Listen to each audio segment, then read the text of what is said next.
하나님께서 우리에게 구원이라고 하는 완전한 축복을 주셨죠. 이 구원의 완전한 축복을 우리가 제대로 누린다면 우리 성도 여러분 이 땅에서도 승리합니다. 왜 승리할 수밖에 없습니까? 이 땅에 발 딛고 살고 있지만요, 우리가 하늘 보호자의 그 완전한 축복을 누리기 때문에 그렇습니다. 하늘 보호자의 완전한 축복을 우리가 정말 제대로 누리면요, 우리는 세상 모든 삶의 현장에 죽어가는 사람들을 살릴 수 있는 전도자로 승리할 수가 있는 것입니다. 자, 그러기 위해서는요, 세상 사람들이 살아가는 그 삶의 방법대로 살지 않도록 우리에게 구원을 주셨거든요. 구원받은 하나님의 백성들의 삶은 따로 있다 그 말이거든요. 구원받은 우리의 신분을 먼저 바꾸셨잖아요. 하나님의 자녀되게 하셨습니다. 그래서 이 땅에 살면서부터 우리는요, 하나님과 함께 사는 하나님의 가족이 되도록 우리의 신분을 변화시켜 주셨습니다. 우리는 하나님의 자녀들입니다. 그렇죠? 하나님의 친척이 아니고 하나님의 조카가 아니고 예수 믿는 여러분은 하나님의 자녀인 줄 믿습니다. 그 확신을 여러분 가져야 돼요. 그리고 중요한 게 뭐냐? 항상 24시 우리를 돕는 보혜사 성령님의 인도로 함께 하시는 거거든요. 그래서 우리는 24시 임마누엘을 누릴 수 있는 겁니다. 이 세상이 어떤 세상입니까? 흑암 역사가 가득한 세상인데 이 세상 그냥 살면요, 흑암의 공격을 24시 받을 수밖에 없어요. 그런데 우리가 24시 임마누엘 축복 속에 있으면요, 24시 보혜사 성령님께서 우리의 걸음을 인도하시고 돕는 놀라운 축복을 누리게 된다 그 말이거든요. 사람이 애쓰고 수고하고 노력한다 될 것 같지만요, 세상은요 절대 불가능의 세상입니다. 그래서 성도는요, 세상 나가기 전에 먼저 예배로 하나님과 교제하는 것에 성공해야 돼요. 우리 성도 여러분 정말로 예배로 하나님과 소통하는 이 일에 완전 승리하게 되시기를 바랍니다. 가정과 가족이 중요하지 않습니까? 왜냐? 가정과 가족은요, 우리 삶의 원동력이고 또 우리 삶을 지키는 상당한 그저 울타리가 됩니다. 그런데 우리가 전능하신 창조주 하나님과 한 가족이다. 그건요, 우리가 그냥 한 가정에서 살아간다 그 정도가 아니지 않습니까? 완전한 축복이 다 예비되어 있습니다. 그래서 올 한 해는 진짜 하늘 보호자의 완전한 축복 속으로 우리 성도 여러분 진짜 들어가셔야 됩니다. 그 보호자의 진정한 축복제를 누리다 보면요, 여러분의 모든 삶의 현장을 변화시키는 하나님의 역사를, 하나님의 능력을 여러분이 체험할 수가 있을 것입니다. 완전한 축복이 싹 다 준비되어 있거든요. 그 축복 진짜 누리는 성도들 되시길 바랍니다. 하나님과 한 가족이잖아요. 그 축복을 새롭게 확인하는 시간이 바로 예배 시간이요. 예배 시간은요, 여러분이 하나님과 소통하고 교제하는 최고로 행복한 시간입니다. 그래서 시종 일관 예배의 축복 속에서 그야말로 하나님과 온전히 교제하면요, 여러분 삶의 승리하게 되어 있습니다. 그래서 오늘 가장 중요한 게 뭐냐? 여러분 삶의 우선순위라는 게 있잖아요. 우선순위. 뭐가 먼저고 뭐가 나중이냐? 그거를 잘 점검하고 우선순위에 걸맞는 그런 삶을 살아가시라 그 말입니다. 그래서 여러분 가장 먼저 해야 될 게 뭡니까?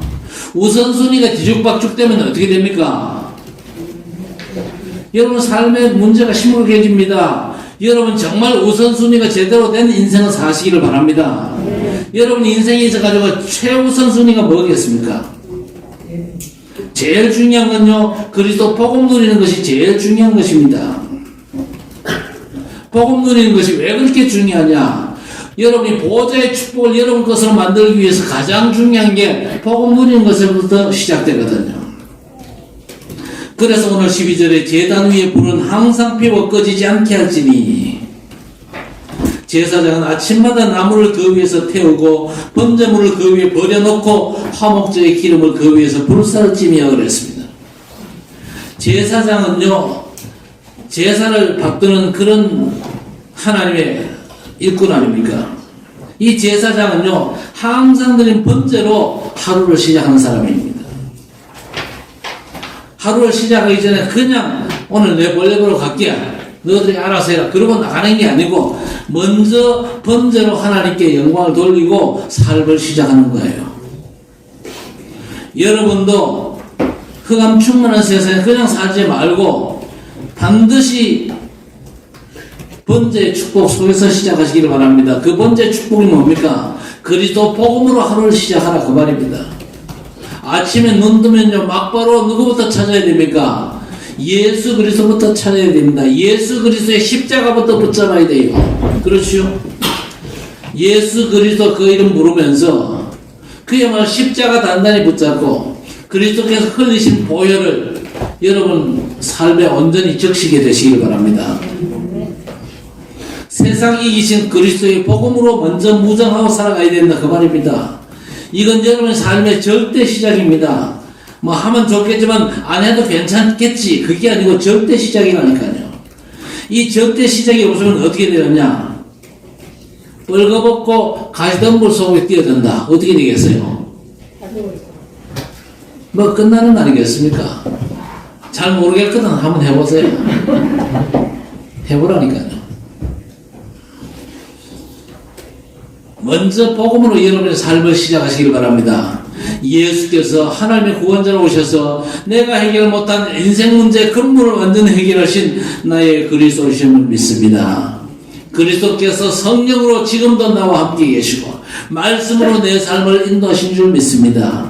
믿음 고백하고 하루를 그냥 사는 게 아니고 여러분 생각대로 고집대로 사는 게 아니고 말씀 따라가는 인도받는 삶을 온전히 감당하시기를 바랍니다. 그래서 예수님께서 뭐라고 그랬습니까? 먼저 그의 나라와 그의 의를 구하라 그랬습니다. 하나님의 나라 인재를 구하시기 바랍니다. 예수 그리스도 복음의 봉사한 축복을 여러분이 온전히 구하시기를 바랍니다. 그리하면 이 모든 것을 너희에게 더하시리라 그랬습니다. 사람들이 구하는 건 뭡니까? 어떻게 하면 좀 더 잘 먹고 잘 입고 잘 살까? 그것만 구하잖아요. 여러분 그걸 먼저 구하지 말고 하나님의 나라와 그리스도의 복음의 축복을 먼저 구해라. 그리하면 이 모든 걸 너희에게 더하여 주신다. 세상 것들은요, 우리 하나님께서 더해 주시는 것들입니다. 여러분이 먼저 구할 게 아니에요. 진짜 중요한 걸 먼저 구하고 누리다가 주께서 모든 것들을 더하시는 축복을 여러분 회복하시기를 바랍니다.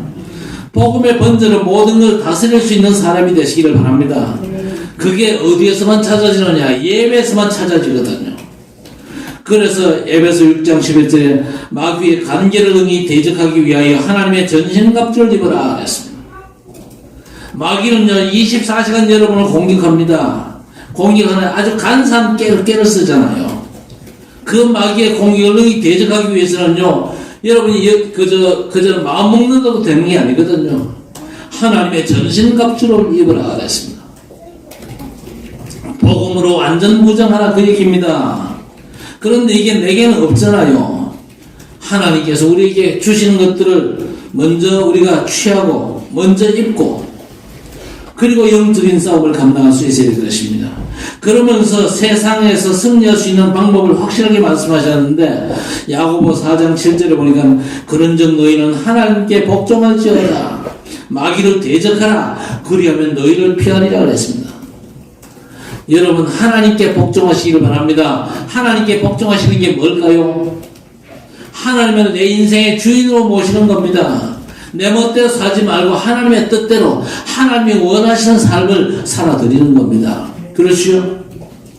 그러면서 마귀는요 대적할 존재지 마귀에게 굴복하면 절대 실패하는 거죠. 예수 이름으로 복음의 능력으로 마귀를 대적하면은 마귀는 여러분 앞에 무릎 꿇고 떠나는 줄 믿습니다. 마귀를 대적하면요 너희를 피하리라 그랬습니다. 자, 그렇다면 우리가 하나님의 전신갑주 복음으로 완전 무장해야 될 것인데 하나님의 이 전신갑주를 어떻게 입을 수 있습니까? 하나님은요 세상 스케줄들을 다 아시면서 반드시 성취될 절대 불변의 말씀을 우리에게 주시거든요. 말씀으로 우리를 찾아오신 분이 우리 하나님이십니다. 오늘 8절에 여호와께서 모세에게 말씀하여 이르시되 그랬습니다. 우리 하나님의 가장 큰 특징, 말씀하시는 하나님이십니다. 말씀하시는 하나님. 자, 그런데 뭐라고 말씀하십니까? 모세에게 말씀하여 이르시되 주의 종 모세가 모세에게 말씀하셨습니다. 그렇죠? 그러니까 주의 종 모세는요, 하나님이 주신 말씀을 받아가지고 백성들에게 전달하는 역할을 합니다. 그렇다면 모세가 주는 말 같지만요, 그 말씀은 누가 주시는 말씀입니까? 하나님이 주신 말씀 아닙니까? 하나님께서 반드시 그냥 백성들에게 직접 말씀하신 게 아니지요. 구약시대 보면 항상 하나님의 선지자들에게 먼저 말씀을 주시고 선지자가 그 말씀을 받아가지고 백성들에게 말씀을 전달하는 형식입니다. 주의 종 모세가 전달하는 말씀이지만요, 모세의 말이 아닌 누구 말입니까? 하나님의 말씀이라는 겁니다. 여러분도 예배를 통해서 말씀을 그렇게 받게 되시기를 바랍니다. 요한복음 1장 1절에 태초에 말씀이 계시니라 이 말씀이 하나님과 함께 계셨으니 이 말씀은 곧 하나님이시니라 했습니다. 말씀으로 하나님을 만나고 그 말씀이 여러분의 삶을 이끌어 가시는 줄 믿습니다. 예배 때마다 김 목사가 서서 말씀을 전하지만요, 김 목사를 통해서 하나님이 주신 말씀으로 여러분이 말씀을 받게 되시길 바랍니다. 하나님이 말씀을 주시고 말씀으로 여러분을 이끌어 가시거든요. 그리고 그 말씀의 생각은 사람의 생각과 전혀 달라요.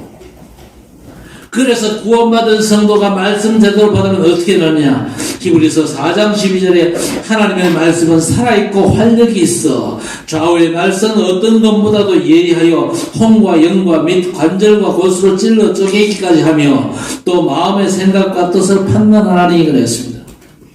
하나님의 말씀은 살아있는 말씀입니다. 죽은 말씀이 아니거든요. 살아있는 말씀. 그리고 활력이 있습니다. 좌우의 날선 어떤 것보다 예리하여 혼과 영과 및 관절과 골수로 찔러 쪼개기까지 한다 그랬습니다. 여러분의 삶의 모든 문제 가운데 하나님의 말씀이 역사하면요, 문제가 전혀 문제가 안 되는 거죠. 모든 문제는요, 하나님의 축복으로 바뀌어질 줄로 믿습니다. 어느 정도입니까? 오늘 여기 보니까 관절과 골수 그랬습니다. 골수 이게 뭐하고 연관되는지 아십니까? 암과 연관되는 게 골수입니다. 골수로 치유하실 수 있는 우리 하나님이십니다. 요즘 것으로는요, 아무리 발달했다 그래도 암을 완치하는 것은요, 참 어렵습니다. 그러나 하나님의 말씀이 역사하면요, 암 환자도 치료되는 역사가 일어날 줄 믿습니다. 그래서 여러분 하나님의 자녀가 말씀으로 여러분의 신분과 권세를 누리면요, 그 말씀이 살아 움직이면서 역사하면서 우리를 완벽하게 인도하시거든요. 그 말씀으로 힘이 나고 현장에 하나님의 역사가 나타나게 되는 겁니다. 여러분, 우리가 세상과 마귀를 그리고 우리의 생각을 이기고 사는 비밀이 바로 여기에 있습니다. 예배 때 하나님께서 주신 말씀을 제대로 받게 되시기를 주의 이름으로 축원합니다. 자, 그러면서 왜 하나님께서 우리에게 말씀을 주십니까? 그 말씀을 내가 믿음으로 받고 그 말씀이 내게 각인되면요, 완벽하거든요. 우리에게 잘못 각인된 것들이 내 삶을 이끌어가서 삶에 문제가 오는 거지, 하나님의 말씀이 우리에게 각인되어가지고 그 말씀의 인도를 제대로 받는다면 여러분의 삶은 완벽하게 되어 있습니다. 말씀을 왜 우리가 제대로 받아야 되느냐? 말씀 따라가는 게 하나님의 인도받는 방법이기 때문에. 그렇죠? 여러분의 삶에 진짜 중요한 건요, 복음을 제대로 누려야 되고, 복음 제대로 누리기 위해서는요, 말씀 제대로 받아야 돼요. 자, 말씀 제대로 받았으면 이제 뭐 해야 됩니까? 성령 역사 속으로 들어가야 됩니다. 그래서 오늘 12절에 제단 위에 불은 항상 피워 꺼지지 않게 할지니 그랬습니다. 제단 위에 불은 항상 피워나와라. 꺼지지 않게 해라. 제사를 드릴 때도, 제사를 드리지 않을 때도 불만은 꺼뜨리지 마라 그랬습니다. 여러분, 이 제단의 불은요, 하나님의 성령을 가리킵니다. 그리고 그 성령님은요, 눈에 보이지 않지만요, 불과 바람처럼 능력 있게 역사하시거든요. 그래서 예배 때에 이 성령의 도우심이 있어야만 여러분 제대로 예배를 드릴 수가 있는 겁니다. 여러분 구약 번제 때 제물만 드린 게 아니고 불과 함께 했어요. 그래서 여러분 찬양 드릴 때나 기도할 때나 말씀 받을 때나 헌신할 때 여러분의 삶에 정말로 필요한 게 뭐냐? 성령의 역사하심이 있어야 되는 겁니다. 성령의 역사하심 속에서 성령 충만 받음으로 이 모든 것들을 감당할 수 있어야 되는 겁니다. 그래서 여러분이 예배를 준비하거나 인도하는 사람, 또 참석해서 예배드리는 성도 모두가 성령의 인도받으면서 예배를 드리시기를 바랍니다. 요한복음 4장 23절 주께서 말씀하셨습니다. 아버지께 참되게 예배하는 자를 영과 진리로 예배할 때가 오노니 곧 이때라. 그러면서 아버지께서는 자기에게 이렇게 예배하는 자들을 찾으시느니라. 하나님은 영이시니 예배하는 자가 영과 진리로 예배할지니라 그랬습니다. 더 이상 종교의식 같은 예배는 필요 없다는 말씀입니다. 여러분이 정말 성령 충만함 속에서 성령의 인도하심 속에서 예배 드리면요 분명히 다릅니다. 로마서 8장 27절에 마음을 살피시는 이가 성령의 생각을 아시나니 이는 성령이 하나님의 뜻대로 성도를 위하여 간구하심이니라. 성령은요 우리 마음을 다 아십니다. 우리가 기도할 때 최고 응답으로 성령의 역사를 주시잖아요. 우리가 사실 제대로 아는 게 없습니다. 이런 우리에게 보혜사 성령께서 도와주십니다. 그렇죠? 요한복음 14장 26절 보혜사 성령. 성령님의 또 다른 이름이 보혜사입니다. 의미가 뭡니까? 보호하시고 은혜를 베푸시고 우리를 돕는 분이십니다. 그렇죠? 우리 한계를 얼마든지 넘어설 수가 있는 겁니다. 그래서 에베소 6장 18절에 모든 기도와 간구를 하되 항상 성령 안에서 기도하고 이를 위하여 깨어 구하기를 항상 힘쓰며 여러 성도를 위하여 구하라 그랬습니다. 여러분 예배드리면서 진짜 성령 충만함 속에서 예배드리시기를 바랍니다. 찬송 부를 때도 그냥 부르지 말고 성령 역사를 누리는 찬송을 부르시기 바랍니다. 성령 역사를 모르면 그냥 노래에 불과하다는 의미입니다. 시편 22편 3절에 보니까 이스라엘의 찬송 중에 계시는 주여 주는 거룩하십니다 그랬습니다. 찬송 중에 성령께서 역사하신 줄 믿습니다. 나는 목이 안 좋아가지고 찬송 못해요. 목 안 좋아도 제대로 하세요. 내가 찬양할 때 성령께서 역사하신 줄 믿습니다. 그렇죠? 예배 드릴 때 성삼위 하나님의 충만한 역사로 예배 드리는 것이 우리가 드리는 예배입니다. 그러면서 여러분에게 꼭 중요한 게 있는데 그게 뭐냐? 반드시 영적인 상태를 잘 점검하시고 하나님이 기뻐하시는 영적인 서밋 상태까지 올라가셔야 됩니다. 오늘 20절에 아론과 그의 자손이 기름 부음을 받는 날에 여호와께 드릴 예물은 이러하니라. 고운 가루 10분의 1의 발을 항상 드리는 소제물로 삼아 그 절반은 아침에 절반은 저녁에 드리되 제사장은 예배 헌신 이전에 번제로 감사하는 상태부터 먼저 회복하라고 하셨습니다. 그래서 중요한 사람일수록 또 중요한 때일수록 최고의 영적인 상태부터 누려야 됩니다. 감사 충만한 영적인 상태. 한마디로 말씀드리면 바로 그겁니다. 감사 충만한 영적인 상태가 서밋 영적 상태입니다.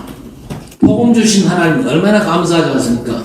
예배 축복 속으로 우리를 인도하시는 우리 하나님 얼마나 감사하잖아요. 하나님께 예배드리고 싶어도 못 오는 사람들이 세상에 너무 많습니다. 불신자가 예배드리는 이 현장에 올 수 있겠습니까? 물론 구경꾼으로 올 수는 있습니다만은요, 예배 드리기 위해서 이 자리에 올 수는 없습니다. 그런데 우리가 하나님의 인도받고 하나님께 예배 드릴 수 있는 이 축복에 우리가 참여하게 돼서 얼마나 감사하지 않습니까? 우리가 하나님을 찬양하고 또 기도할 수 있다. 말씀 받을 수 있다. 하나님 앞에 헌금 드리고 내 삶을 드려서 복음을 위해서 헌신할 수 있다. 얼마나 감사한 일입니까? 최고의 영적인 상태부터 누려야 된다 그 말이죠.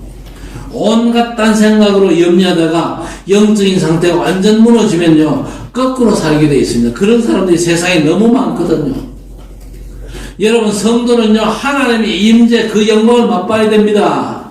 그런데 하나님 임재의 영광을 맛보지 못하는 예배가 계속된다.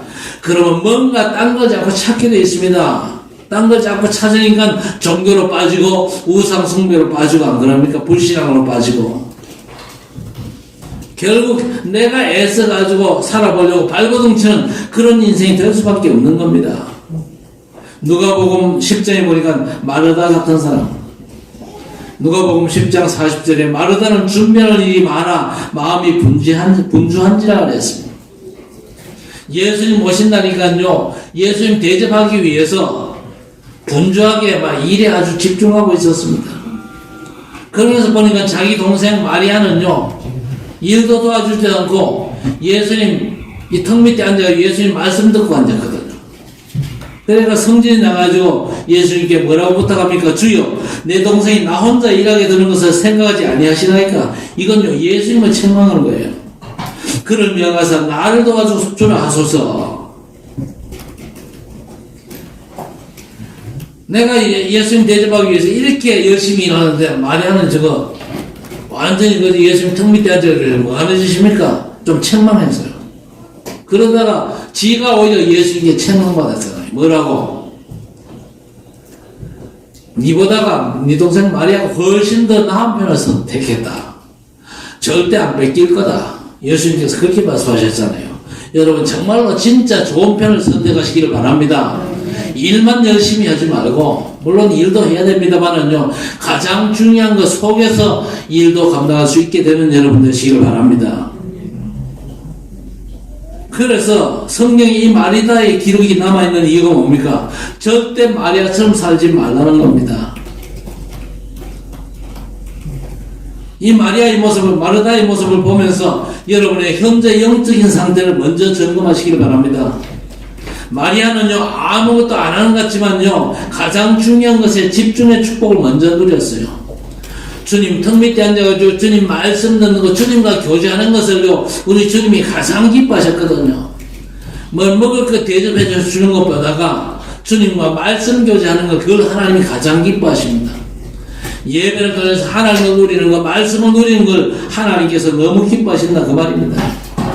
그렇다면 봉사하지 말라는 거냐? 그게 아니지요. 이 집중 속에서 제대로 된 봉사를 누리라는 겁니다. 그래서 데살로니가전서 5장 16절 18절 항상 기뻐하라, 쉬지 말고 기도하라, 범사에 감사하라, 이것이 그리스도 예수 안에서 너희를 향하신 하나님의 뜻이니라 그랬습니다. 하나님과 함께하는 최고의 축복 속에 여러분이 거하시기를 주의 이름으로 축원합니다. 자, 그러면서 여러분이 또 잘해야 될 게 또 한 가지가 있는데 그게 뭘까? 영적인 배설물을 잘 제거하는 겁니다. 영적인 배설물이 뭐냐? 하나님과 영적인 소통에 장애물들이 있어요. 오늘 10절에 제사장은 세마포 긴 옷을 입고 세마포 속바지로 하체를 가리고 제단 위에서 불태운 번제 재를 가져다가 제단 곁에 두고 밤새도록 제사를 드린다고 불태우고 그러면요, 죄가 생기잖아요. 그 죄를 치워야 또 불을 피울 수 있거든요.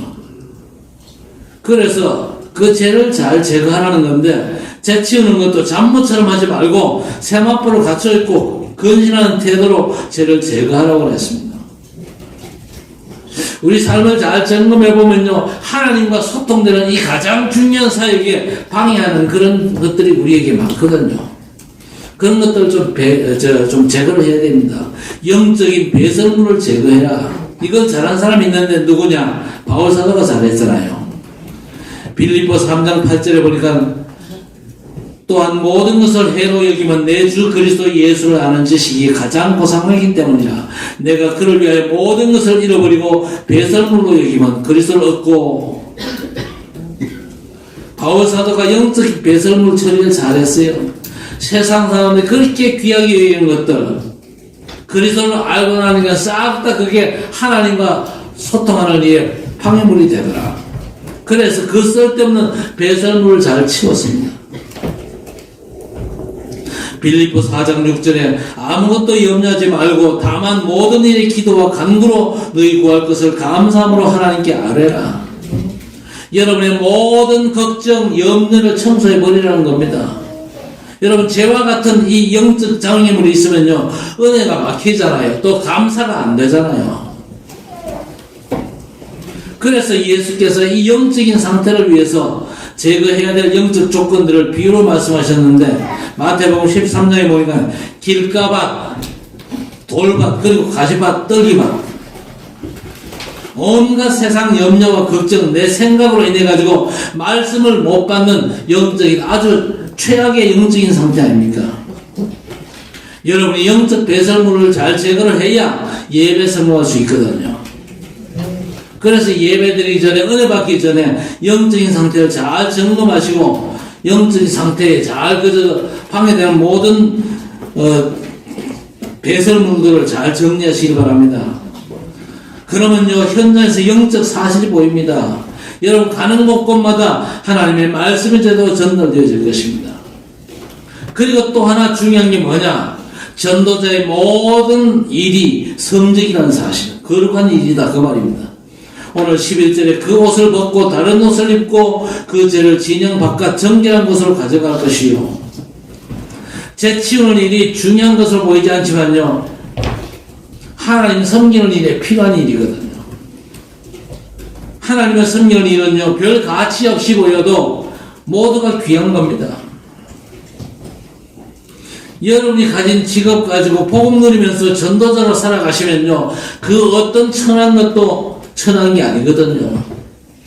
내가 하는 일이 너무 그저 시원찮아가지고 그렇게 생각하는 사람들이 많은데 아니거든요. 디모데전서 4장 4절에 하나님께서 지으신 모든 것이 선함에 감사함으로 받으면 버릴 것이 없나니 그랬습니다. 여러분, 사도행전에 다비다가 뭔 일을 했습니까? 삭바느질을 했잖아요. 그때는 재봉틀이 있었습니까? 그저 손으로 이렇게 바느질을 했는데, 하나님이 주신 그 일로 받아서 누리는 그녀에게 우리 하나님이 복을 주셨거든요. 그래서 사도행전 9장 36절에 욥바에 다비다라 하는 여제자가 있으니 그랬습니다. 여러분이 어떤 일을 하든지 하나님께서 이 일을 귀하게 보신다.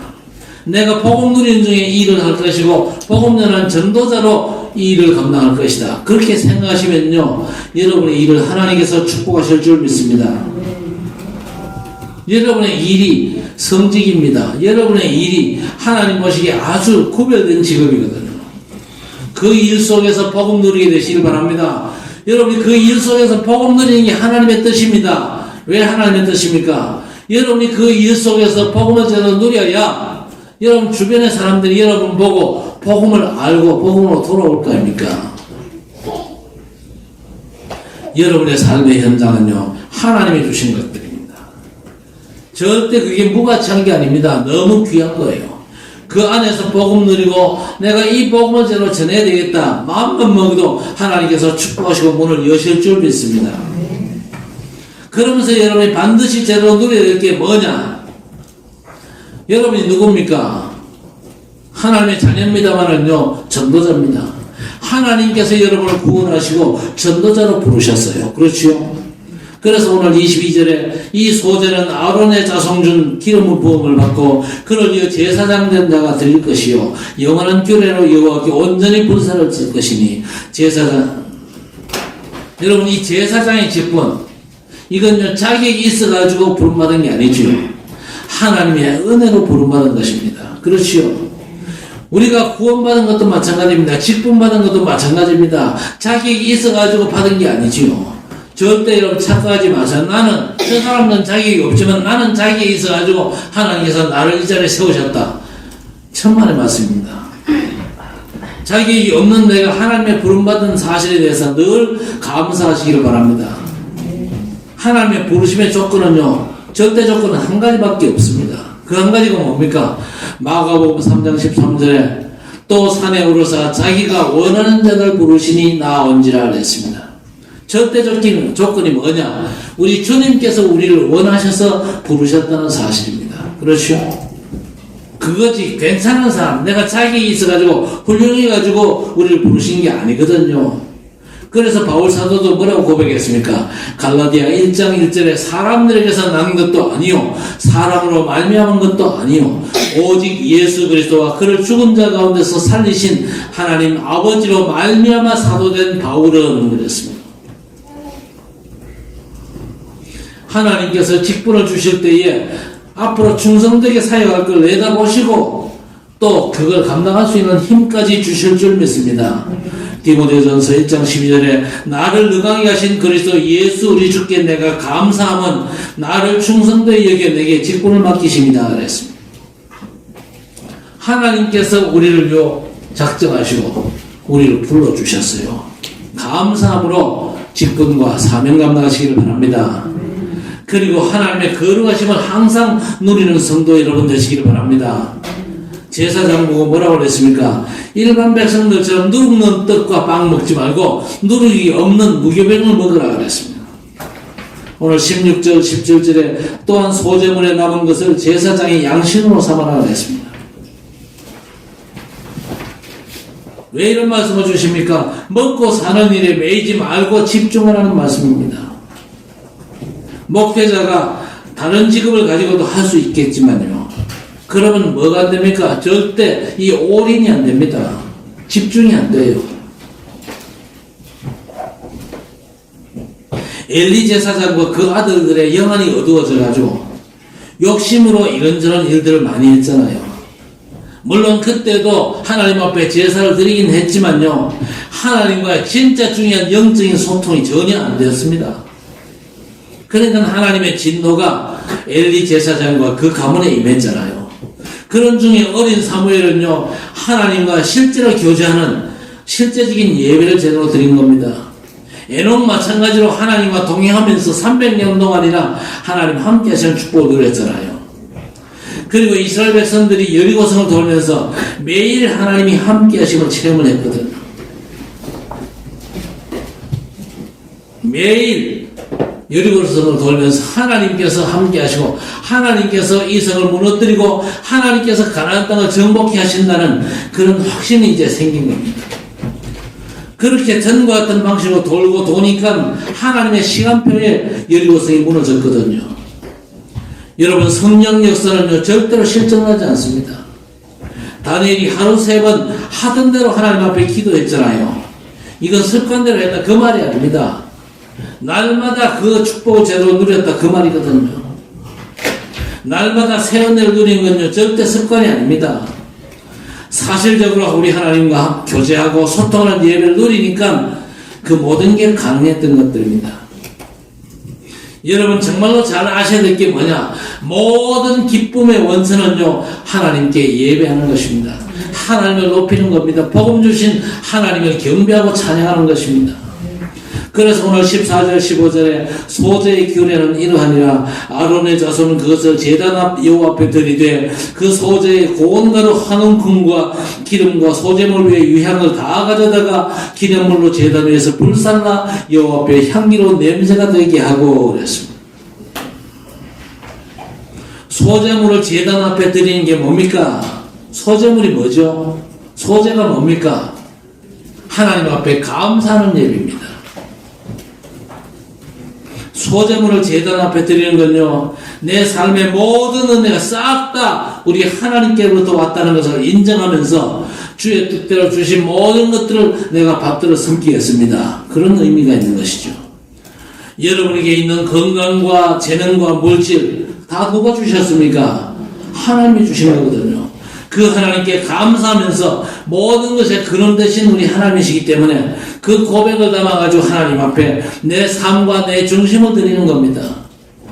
그래서 역대상 29장 14절에 나와 내 백성이 무엇이기에 이처럼 즐거운 마음으로 드릴 힘이 있었나이까?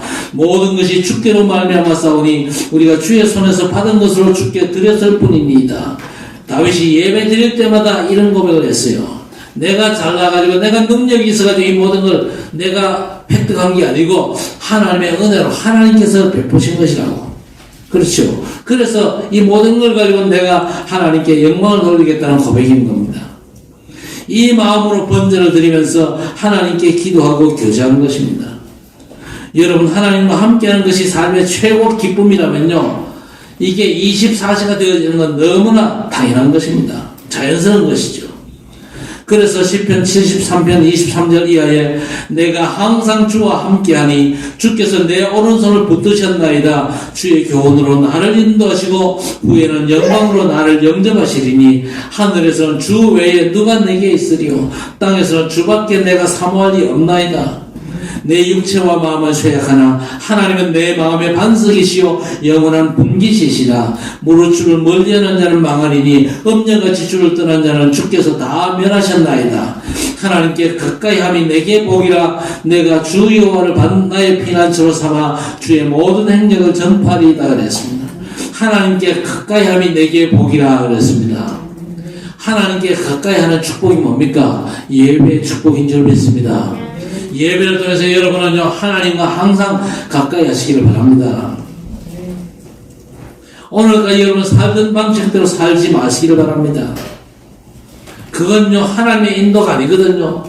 그건요 세상과 사단이 우리를 유혹하는 방법입니다. 네 살던 대로 네 멋대로 살아라. 우리 멋대로 사는 건요 하나님이 기뻐하시는 게 아니에요. 마귀는 너무 좋아합니다. 예배가 무슨 소용이 있냐? 네 멋대로 세상 즐기며 살아야지.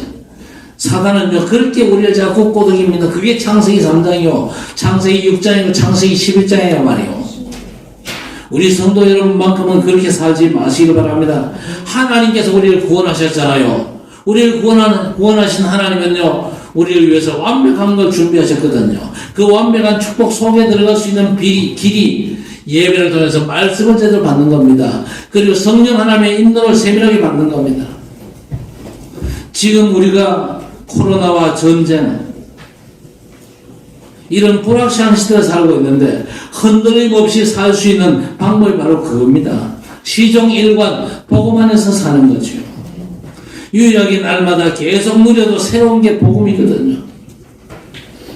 그리고 우리의 사역 중에 중요한 게 뭐냐? 묵은 죄를 버리는 겁니다. 왜 버려야 됩니까? 하나님과의 교제 이게 방해가 되기 때문에.